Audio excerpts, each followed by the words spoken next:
Namaste. I'm Mata Urmila Devi.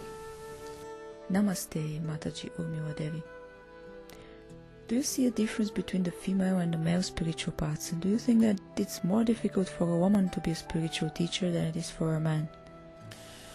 Well, I'm very fortunate that I am a woman. I'm very proud of it, that I'm a woman. And I never thought for a single moment, if I was a man, then I would be more successful, or if I was a man, I will have a better evolution. This thought never crept into my mind. I think that it has to do very much with ourselves. When we go deep in the spiritual wisdom and we realize who we are, then this identification anyway falls off. Whether you are in a female body or you are in a male body, I think it's more the quality that you attain or the quality that you are representing. It's not the question of a man or a woman. In my opinion, if a woman is capable of delivering the authentic wisdom, if a woman is capable of living that, if a woman has understood 100% what is spirituality and lives from that space of that big mind, I don't think that there is any impediment being a woman. There is a lack of women teachers, rather. In ancient spiritual traditions, women and male were often separated from each other, so that males were having a male teacher and females were having a female teacher. What was the purpose of this separation? It depends, not necessarily. Women also had male teachers and men also had women teachers. See, just the last century, it was Anandamayi Ma. There were so many men coming to her. So it is not, I don't think that it was so strongly separated. But generally in the ashrams, everyone who comes to an ashram has not yet overcome the desires and the temptations. One comes to an ashram for coming over all those things. So that's why in the beginning it is important that the separation is there. I don't think that there is such a separation between the male spirituality or the female spirituality. Because this male and female identification is of our body. Spirituality means that we go above the body. We go beyond the body. We start looking beyond the body and not just get stuck with it. And of course, we call in India, we don't call earth, we call it Mother Earth. Even Ganges, our rivers, they all have female names, and they all are called Mother Ganges, for example, Mother Saraswati, Mother Kaveri, Mother Yamuna. All these names our rivers have, and mountain is seen as male, but all within in sovereignty of spirituality. So I am grown up in that kind of environment, that nothing was outside divinity. In India we even worship trees, we worship certain plants, we worship also animals, which sometimes is difficult to understand by non-Indians who are not grown in that culture. And it is only for that not only a god idol you worship or a goddess ideal you worship, but you just see that divinity, whether a god or a goddess, in that what you are having all around. And the women are also called, the housewives are called Graha Lakshmi. That means the Lakshmi of the house. And it is said that if in a family the Graha Lakshmi, the woman of the house, is not respected, in that house the Lakshmi will also not reside, and the blessings of the angels will also not be there in that house.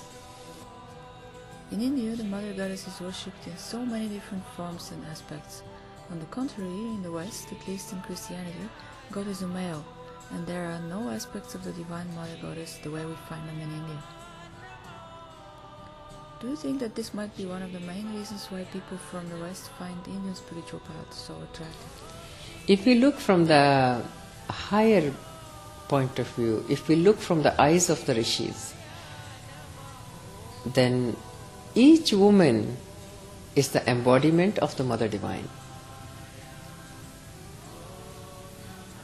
And therefore also we have got the Mother Divine in different aspects. These are just the different aspects of the divinity which are carrying that nurturing quality, which are carrying that beauty quality, which are carrying that warmth.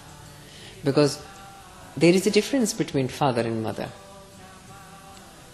Children are more afraid of their father than of the mother, because they know that mother will accept finally, because her heart is very soft, it will melt. And the same is told in the spirituality.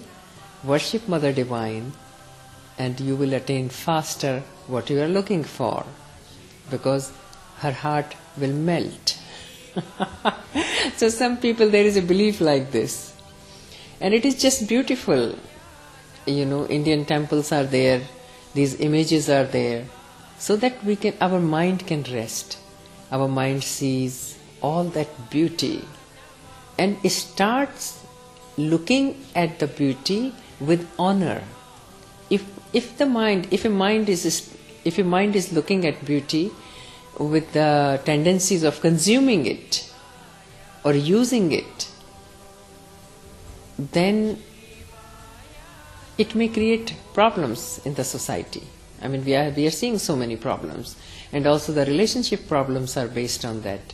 If the man is able to see also the divinity in his spouse, and the woman is also able to see the divinity in her spouse, then there will be less problems among a relationship.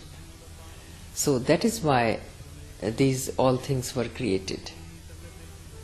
Mother Divine and different gods, Vishnu, Krishna, Shiva,